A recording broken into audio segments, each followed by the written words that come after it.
한 인생 뭐 짧다면 짧고 길다면 긴데 그럼에도 불구하고 그 영원이라는 시간과 비교하면 길지 않죠.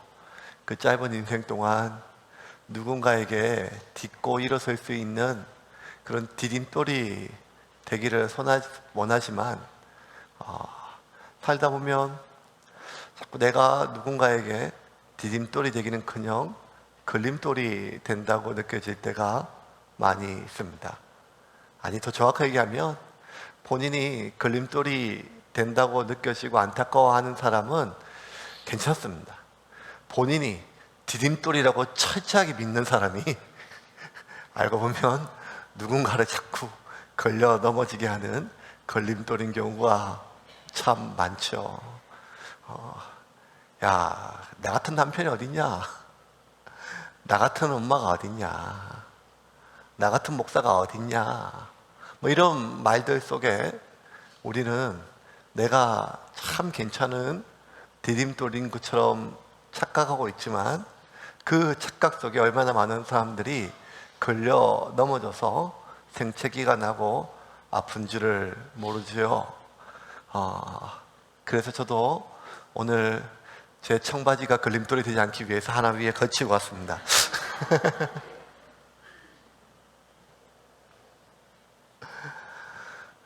바울과 실라가 바울에게 트라우마의 땅이었던 루스드라에 다시 왔죠. 5만 가지 생각을 가지고 나를 죽였던 그 땅, 나를 미워했던 그 땅, 나를 몰아냈던 그 땅에 다시 갈 때 하나님께서 나에게 아직도 뭔가 이 땅에 뿌려야 될 것이 남아있는지 그런 답답한 마음으로 그 땅에 갔습니다. 그런데 하나님은 바울에게 그 땅에 무언가를 뿌리게 하기는커녕 거두게 하시고, 그리고 평생 삶의 동반자이자 동력자이자 아들이었던 열매 디모데를 거두게 하셨지요. 바울은 디모데를 얻었습니다. 그리고 이제 바울은 디모데와 함께 그의 선교 여정을 계속 진행합니다. 3절입니다. 오늘 말씀 3절 같이 읽겠습니다. 바울이 그를 데리고 떠나고자 할세 그 지역에 있는 유대인으로 말미암아 그를 데려다가 할례를 행하니 이는 그 사람들이 그의 아버지는 헬라인인 줄 다 알미러라. 바울이 그를 데리고 떠나고자 할세. 바울이 이제 디모데를 데리고 떠나요. 그런데 이 바울이 디모데를 데리고 떠나고 이제 선교 여행을 시작하잖아요. 그런데 바울이 이해할 수 없는 행동을 하나예요. 아무리 봐도 바울이 왜 그랬는지, 그게 뭔가 하면 디모데를 데리다가 뭘 하는가 하면 할례를 행했어요. 바울이 그를 데리고 떠나고자 할세 그 지역에 있는 유대인으로 말미암아 그를 데려다가 할례를 행하니. 여러분, 디모데는 유대인 어머니와 그 다음에 헬라인 아버지 사이에 태어났던 혼혈인이에요. 그래서 누가는 이 디모데를 소개하는 첫 번째를 디모데의 출신 성분에 대해서 이야기를 해요. 1절 말씀 한번 볼까요? 1절입니다. 1절 시작.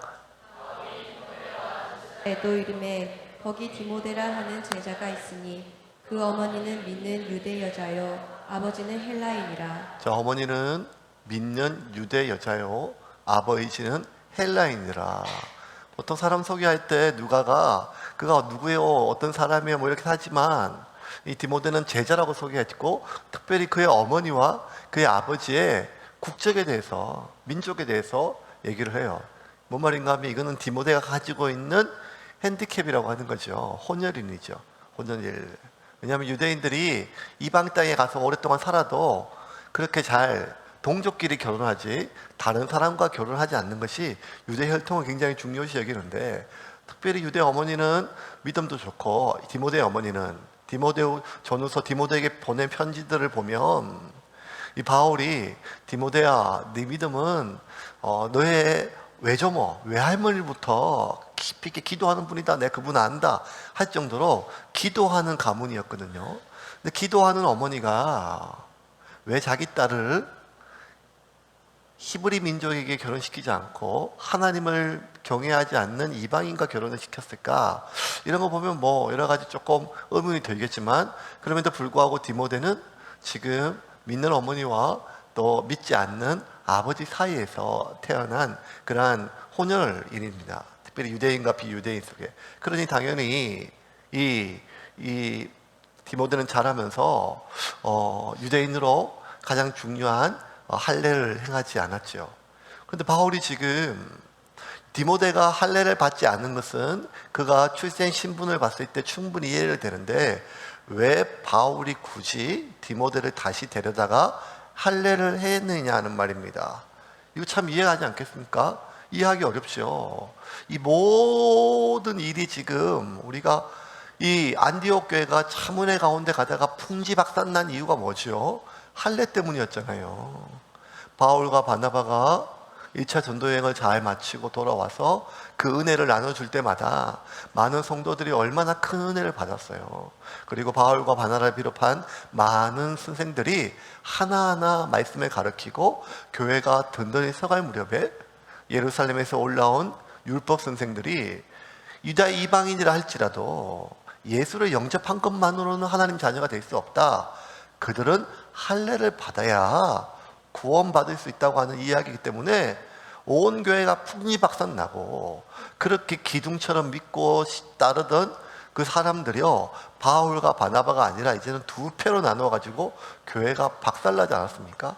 그때도 웬만하면 바울과 바나바가 교회의 덕을 위해서 조정할 수 있고 타협할 수 있고 수정할 수 있는데, 이 문제만큼은 하늘이 두쩍 나도 왜 할례를 받아야 되냐, 이방인들이 왜 할례를 받아야 되냐, 예수 믿으면 되지 왜 할례를 받아야 구원받을 수 있냐, 싸우지 않았습니까?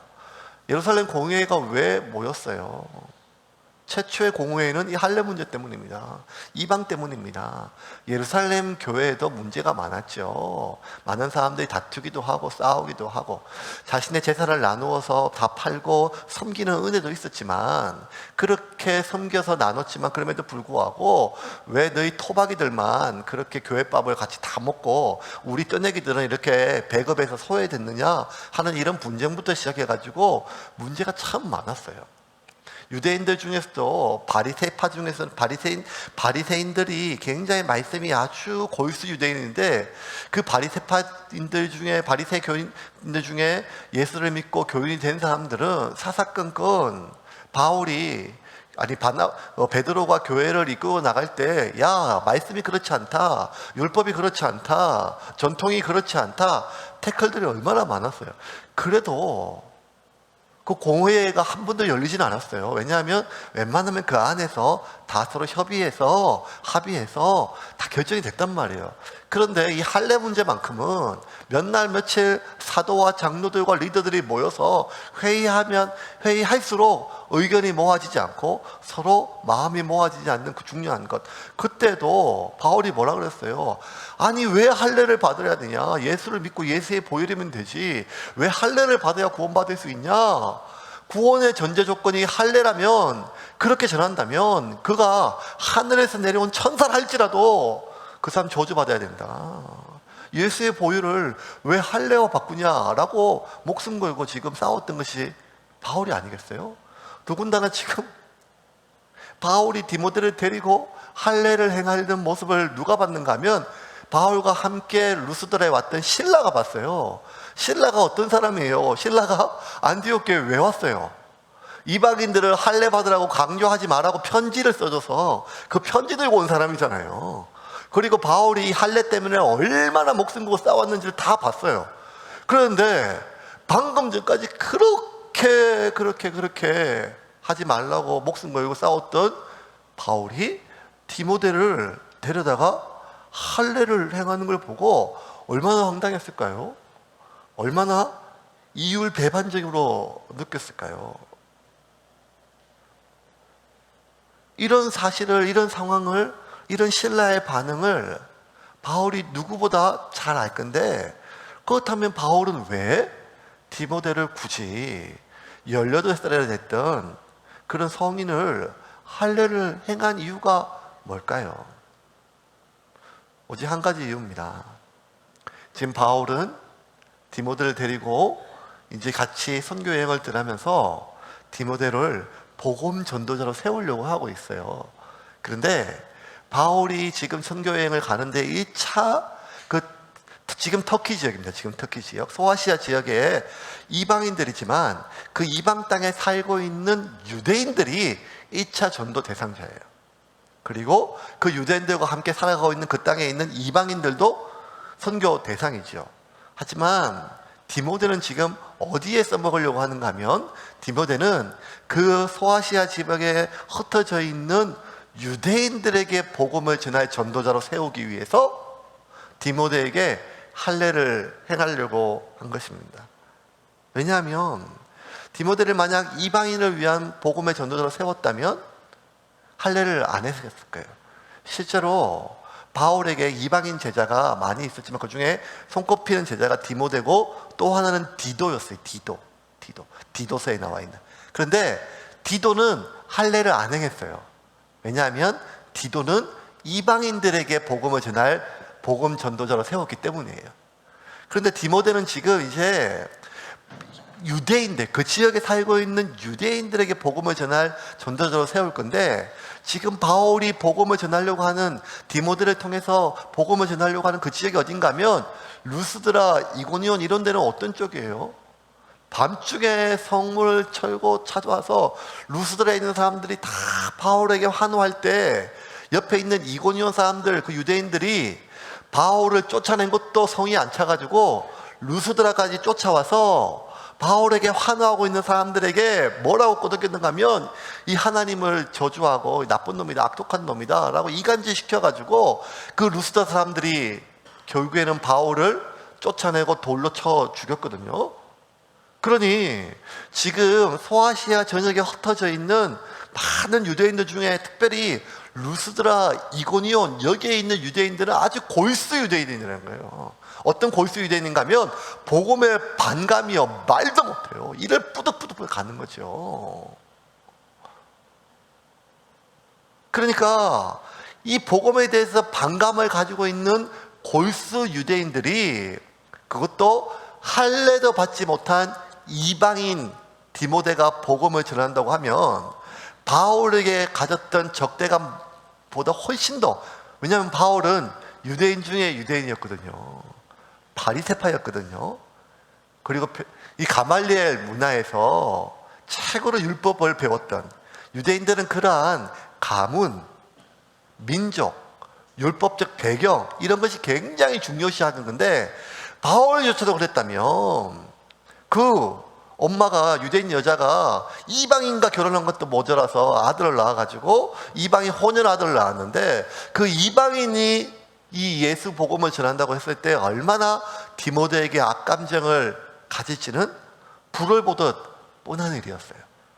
그러기에 바울은 그 디모데가 좀 더, 그 유대인들이 디모데를 좀 더 거부감을 줄이고 어떻게든지 할례를 받았다고 하는 접촉점을 갖게 하기 위해서 디모데에게 할례를 행한 것이죠. 바울이 따지고 보면 할례 자체를 반대한 건 아니에요. 바울이 목숨 걸고 할례를 반대한 이유는 할례를 구원의 조건으로 삼는 것에 대해서 반대를 한 거죠. 할례 자체는 유대인들에게 유익하다. 하나님 백성으로 내가 내 몸에 표식을 남기고 그 자부심을 가지고 율법 안에, 말씀 안에 지키겠다는 거 오케이.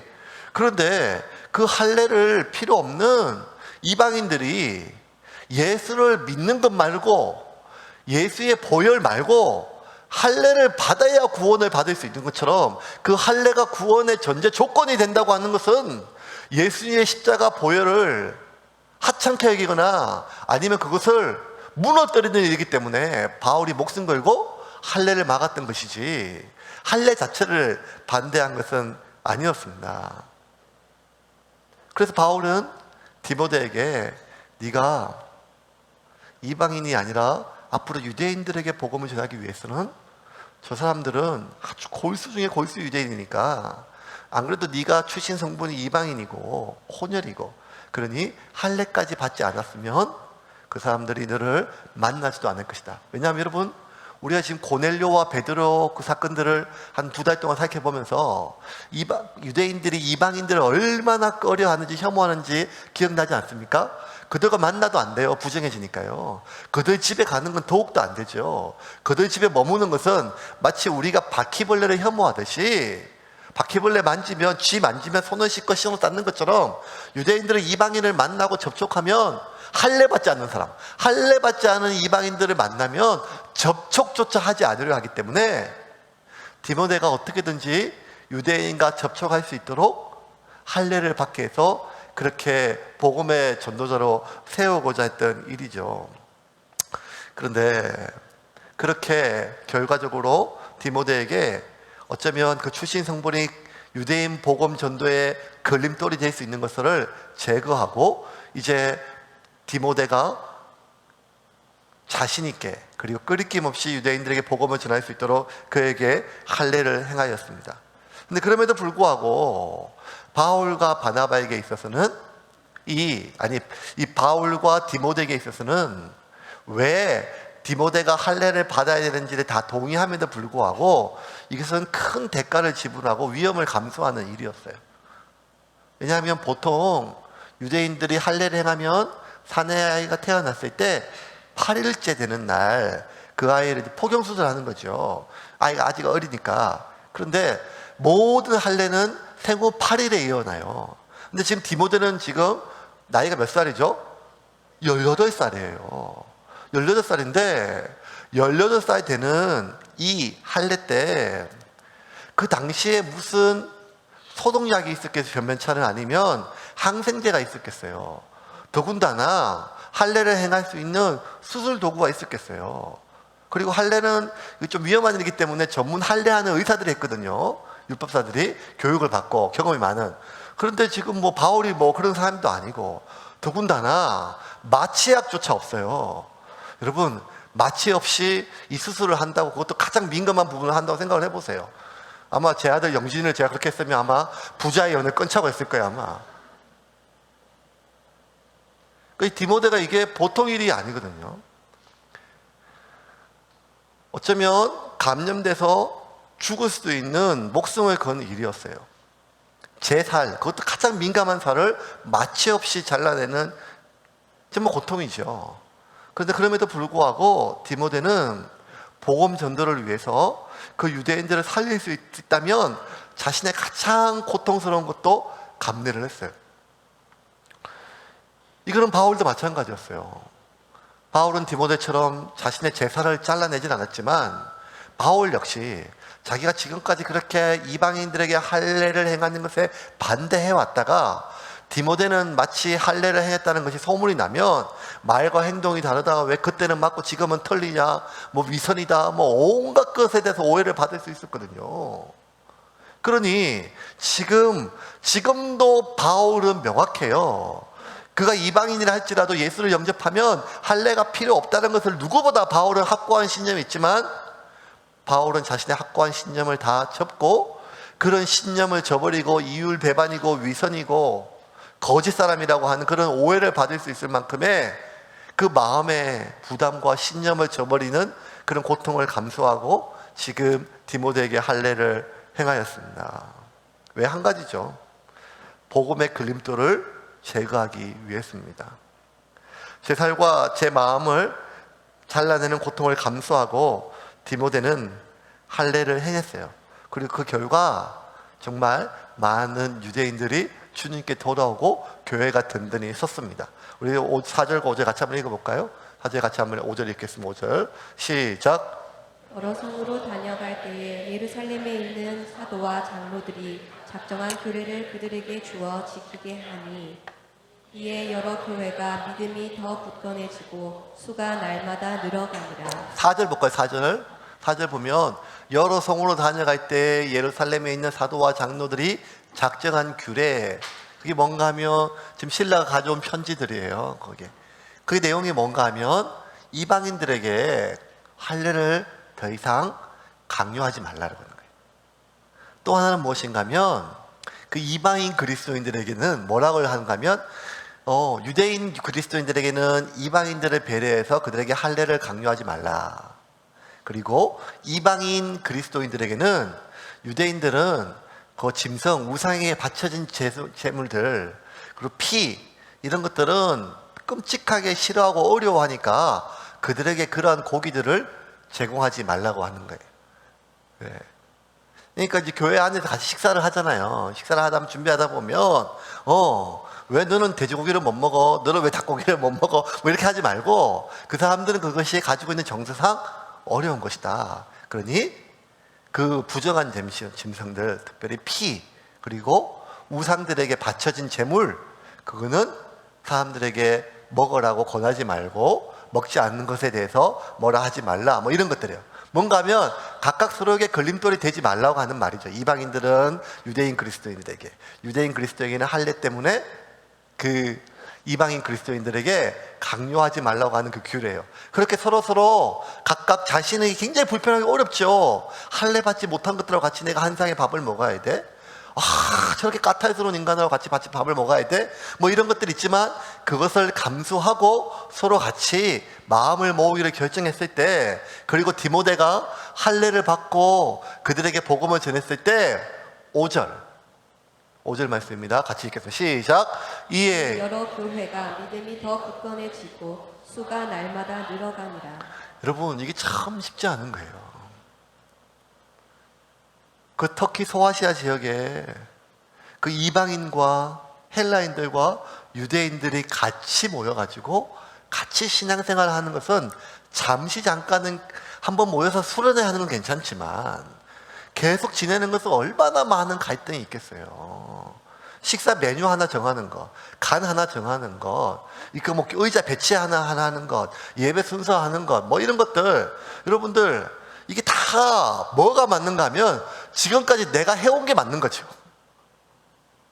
내 입맛이 맞는 거예요. 그러니까 이거 내 입맛은 싱겁다 이렇게 얘기하지 않아요. 이거 왜 이렇게 싱겁게 만들었어? 이렇게 절대 내 입맛이라고 얘기하지 않죠. 이런 것들이 얼마나 많은 크고 작은 서로 마음이 걸리게 되는, 생각이 걸리게 되는 일들이 많았겠어요. 근데 그럼에도 불구하고 가장 민감한 할례조차도, 가장 민감한 그 먹는 문제조차도 서로가 서로에게 불편하지만, 힘들지만 서로에게 걸림돌이 될 만한 것들을 제거해주고, 그렇게 복음이 전거되어졌을 때 어쩌면 깨어지고 부서져야 될 교회들이 날마다 부흥하고 그 수가 전해졌다는 거예요.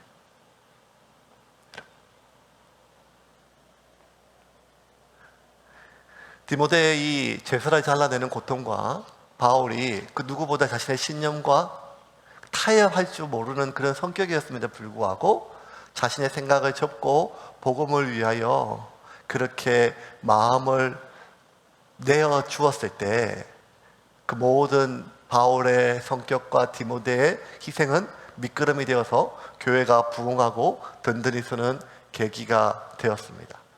그럼 여러분 한번 생각을 해볼까요?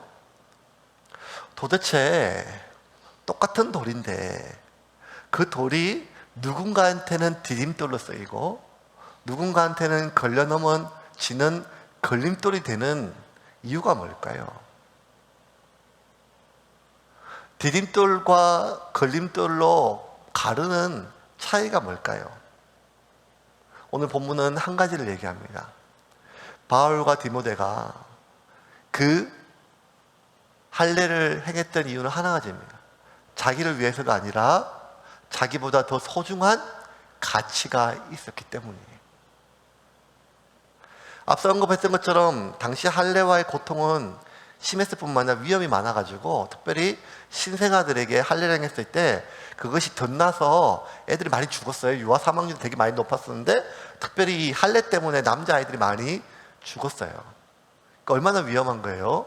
그런데도 불구하고 유대인 엄마들이, 할아버지들이, 아빠들이, 할머니들이 그 사내 아이를 할례를 행한 이유는 하나밖에 없었어요.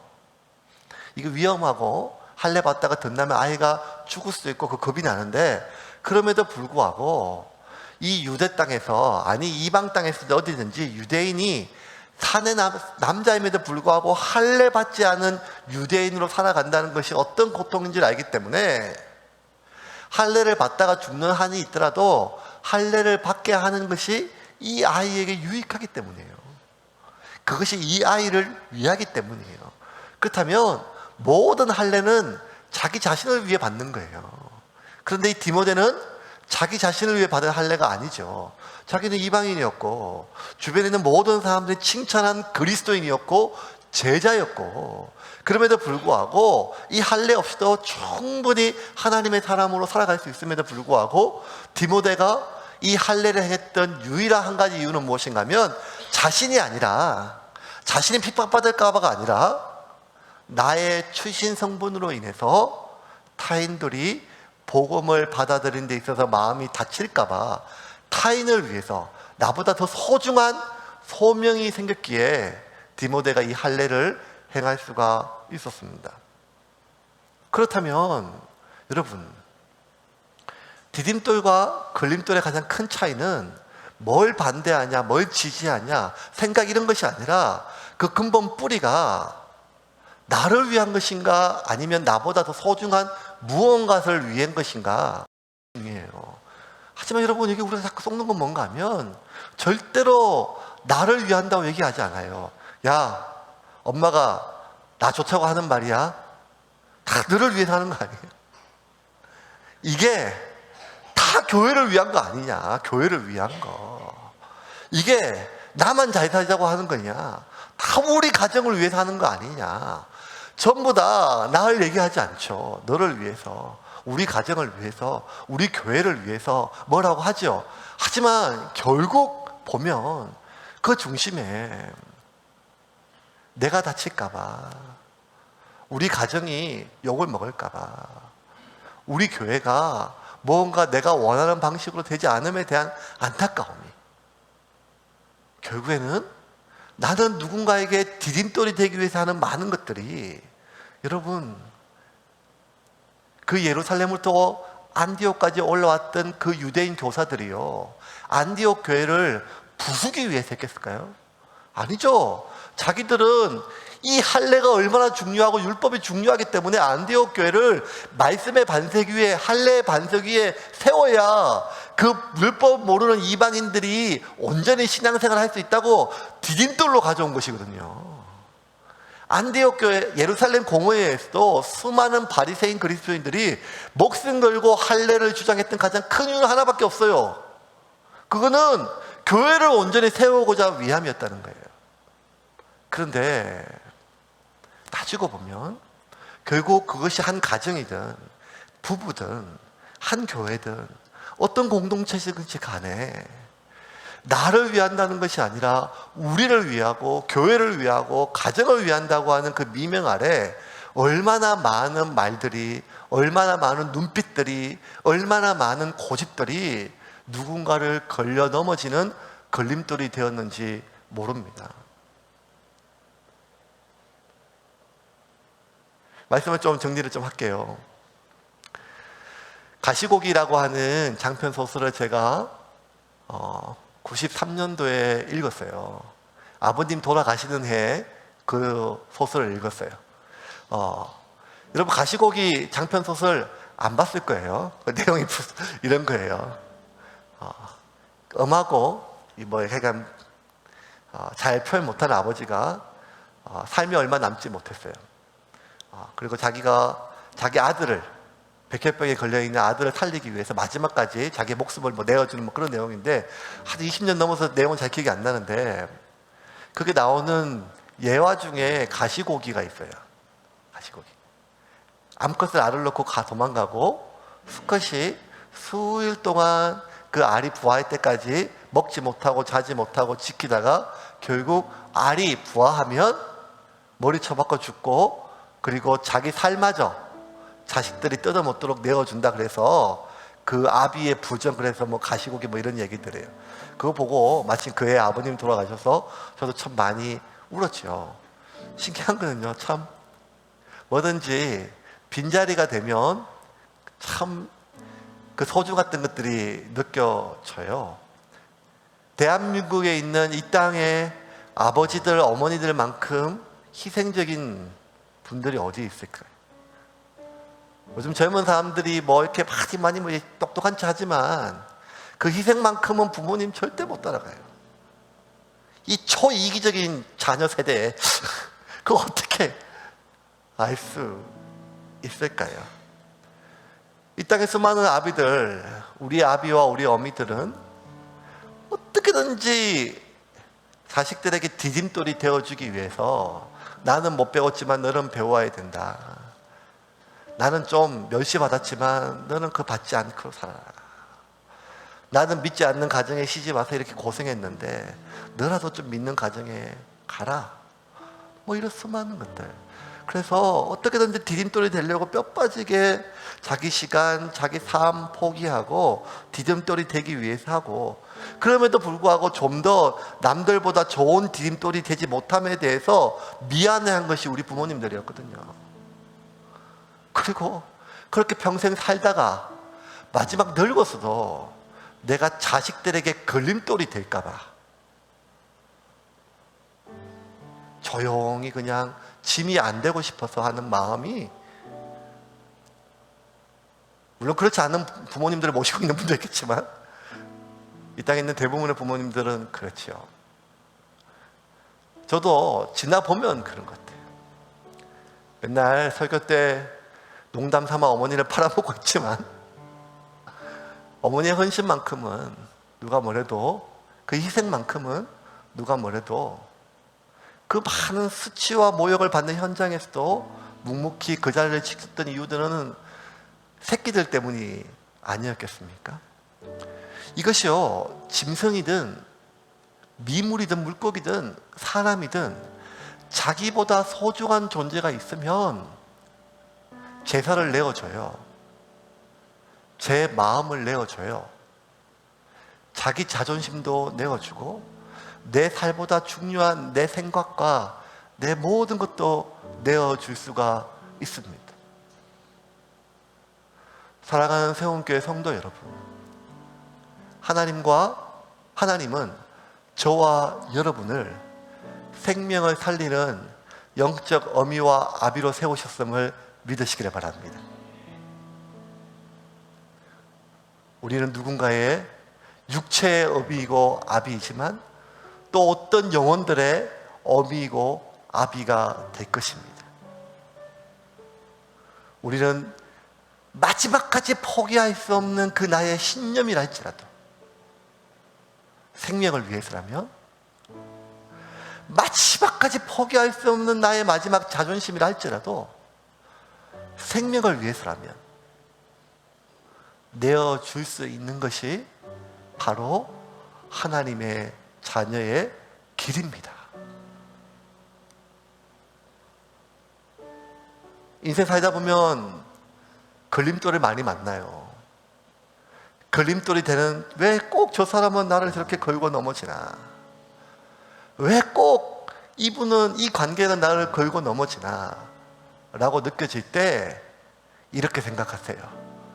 왜 하나님은 저 사람 안 데려가냐 생각하지 않고, 나는 왜 이렇게 걸림돌이 많나? 라고 생각하지 말고 지금 내가 누군가의 걸림돌이 되고 있어요. 왜냐하면 디딤돌은 누가 자기를 밟고 가도 자기를 밟고 가는 그 발걸음을 자기를 거는 걸림돌로 여기지 않기 때문에, 디딤돌은 걸림돌을 안 만나는 것이 아니라 자기를 밟고 걸고 하는 수많은 모든 것들을 자기 스스로 디딤돌로 내어졌기 때문에 걸림돌로 여기지 않는 것이죠. 예수를 믿고 영접하는 순간 나는 죽고 예수가 사는 것입니다. 내 생각도 죽고 예수의 생각이 사는 것입니다. 나의 신념과 확신도 죽고 예수의 가르침과 길이 사는 것입니다. 그 내 생각과 내 신념과 내 마음과 내 자존감이 아직도 죽지 않았으면 나는 여전히 걸림돌 지뢰밭에 살 수밖에 없고 나 역시 걸림돌이 되고 있는 것입니다. 그 누구보다 전우의 시체를 넘어 평생 내가 동반자 은인이었던 바나바조차도 나의 신념과 위배된다면 갈라설 수 있었던 바울이 고린도에 보내는 편지에 이렇게 적었습니다. 제가 그대로 읽을게요. 고린도전서 9장 19절부터 23절입니다. 내가 모든 사람에게 자유로우나 스스로 모든 사람에게 종이 된 것은 더 많은 사람을 얻고자 함이라. 유대인들에게 내가 유대인과 같이 된 것은 유대인들을 얻고자 함이요 율법 아래에 있는 자들에게는 내가 율법 아래에 있지 아니하나 율법 아래에 있는 자같이 된 것은 율법 아래에 있는 자들을 얻고자 함이요 율법 없는 자에게는 내가 하나님께는 율법 없는 자가 아니요 도리어 그리스도의 율법 아래에 있는 자이나 율법 없는 자와 같이 된 것은 율법 없는 자들을 얻고자 함이요 약한 자들에게 내가 약한 자와 같이 된 것은 약한 자들을 얻고자 함이요 내가 여러 사람에게 여러 모습이 된 것은 아무쪼록 몇 사람이라도 구원하고자 함이니 내가 복음을 위하여 모든 것을 행함은 복음에 참여하고자 함이라.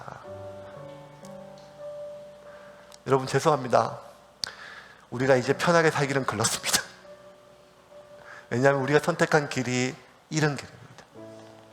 나는 죽고 예수 살 때 수많은 영혼들이 나를 딛고 예수의 제자로 세워져 갈 수 있도록 그렇게 나의 마지막 자존심, 마지막 신념, 마지막 포기할 수 없는 견해까지도 내어놓을 때 하나님께서 저와 여러분을 사용하시고 이 교회를 사용하셔서 수많은 생명을 살리실 줄을 믿으시기를 바랍니다.